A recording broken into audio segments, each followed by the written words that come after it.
Big boss Kannada season 12ರಲ್ಲಿ ದೊಡ್ಡ ತಿರುವುಗಳು ಎದುರಾಗ್ತಾ ಇದೆ. Big boss ಮನೆಯಲ್ಲಿ ಮೊದಲ ಬಾರಿಗೆ ಕ್ಯಾಪ್ಟನ್ ಪಟ್ಟಕ್ಕೇರಿದ ಮಾಳು ಈಗ ಕಳಪೆ ಪಟ್ಟ ಪಡೆದುಕೊಂಡಿದ್ದಾರೆ. ಮನೆಯ ಕೆಲ ಸ್ಪರ್ಧಿಗಳು ಮಾಳುಗೆ ಕಳಪೆ ಪಟ್ಟವನ್ನ ನೀಡಿದ್ದು, ಇದೀಗ ಮಾಳು ಕ್ಯಾಪ್ಟನ್ ರೂಮ್ನಿಂದ ಸೀದಾ ಜೈಲಿಗೆ ಹೋಗಿದ್ದಾರೆ. ಅಷ್ಟಕ್ಕೂ ಮಾಳುಗೆ ಕಳಪೆ ನೀಡುವುದಕ್ಕೆ ಕಾರಣವೇನು ಅಂತ ಹೇಳ್ತೀವಿ ನೋಡಿ. ಈ ವಾರ ಬಿಗ್ ಬಾಸ್ ಮನೆಯಲ್ಲಿ ಕ್ಯಾಪ್ಟನ್ ಆಗಿದ್ದ ಮಾಳುಗೆ ನಾಮಿನೇಟ್ ಮಾಡುವ ಅಧಿಕಾರ ಸಿಕ್ಕಿತ್ತು. 7 ಮಂದಿಯನ್ನ ನಾಮಿನೇಟ್ ಮಾಡಿದ ಮಾಳು, ಆ 7 ಮಂದಿ ಈಗ ಮಾಳು ವಿರುದ್ಧ ತಿರುಗಿ ಬಿದ್ದಿದ್ದಾರೆ. ಕ್ಯಾಪ್ಟನ್ ರೂಮ್ನಿಂದ ಸೀದಾ ಜೈಲಿಗೆ ಹೋಗು ಮಾಡಿದ್ದಾರೆ.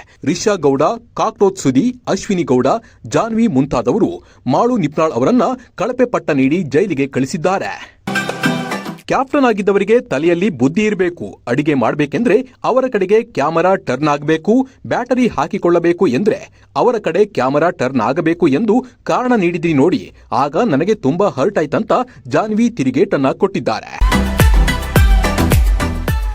ಕಾಕ್ರೋಚ್ ಸುದಿ ಕೂಡ ಕಿಡಿಕಾರಿದ್ದಾರೆ. ಕ್ಯಾಪ್ಟನ್ ಎನ್ನುವುದಕ್ಕಿಂತ ಅವರೊಬ್ಬರು ಕಾಂಟ್ರಾಕ್ಟರ್ ಅನ್ಸುತ್ತೆ. ನಾಮಿನೇಟ್ ಮಾಡುವಾಗ ಸರಿಯಾದ ಇತ್ತ ಅಶ್ವಿನಿ ಗೌಡ ಕೂಡ ಮಾಳು ಕಿವಿ ಹಿಂಡಿದ್ದಾರೆ.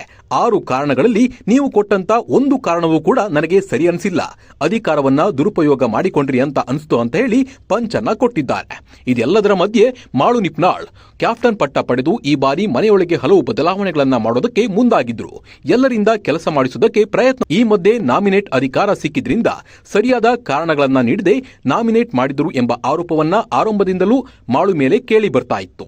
ಇದೀಗ ಕಳಪೆ ಕೊಡುವಾಗ ಅದನ್ನೇ ಹೈಲೈಟ್ ಮಾಡಿ ಮಾಳುಗೆ ಕಳಪೆಯನ್ನ ಕ್ಯಾಪ್ಟನ್ ಪಟ್ಟ ಸಿಕ್ಕಿದ್ರಿಂದ ಒಬ್ಬರೇ ಕ್ಯಾಪ್ಟನ್ ರೂಮ್ನಲ್ಲಿ ಮಲಗುತ್ತಿದ್ದ ಮಾಳು ನಿಪ್ನಾಳ್ ಇದೀಗ ಅಲ್ಲಿಂದ ಸೀದಾ ಜೈಲಿಗೆ ಹೋಗಿ ಅಲ್ಲೂ ಕೂಡ ಒಬ್ಬರೇ ಮಲಗಬೇಕಾದ ಪರಿಸ್ಥಿತಿ ಎದುರಾಗಿದೆ.